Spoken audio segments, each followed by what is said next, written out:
नमस्कार दर्शक बंधु जदि आपण आज सोना कि रूपा किणवा जाऊँगी तेज जाणी रखु कि आज घर बजार में 24 कैरेट और 22 कैरेट सोनार मूल्य कौन रही तेज आज भारतीय बजार में 24 कैरेट सोनार मूल्य 1,25,080 टंका रही बेले 22 कैरेट सोनार मूल्य 1,14,650 टंका रही। एक सेपरी राजधानी भुवनेश्वर में 24 कैरेट सोनार मूल्य 10 ग्राम पिछा 1,25,080 टंका रही बेले 22 कैरेट सोनार मूल्य 1,14,650 टंका रही। ठीक सेपरी मुंबई में 24 कैरेट सोनार मूल्य 1,25,080 टंका रही बेले 22 कैरेट सोनार मूल्य 1,14,650 टंका रही। एपरिक नुआ दिल्ली में 24 कैरेट सोनार मूल्य 1,26,030 टंका रही बेले 22 कैरेट सोनार मूल्य 1,14,800 टंका रही। तेज दक्षिण भारत प्रमुख सहर चेन्नई में 24 कैरेट सोनार मूल्य 1,25,460 टंका रही बेले 22 कैरेट सोनार मूल्य 1,15,000 टंका रही।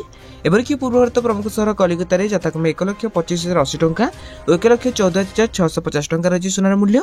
अन्यपटे रूपा मूल्य किलो पिछा 1,69,000 टंका होछि।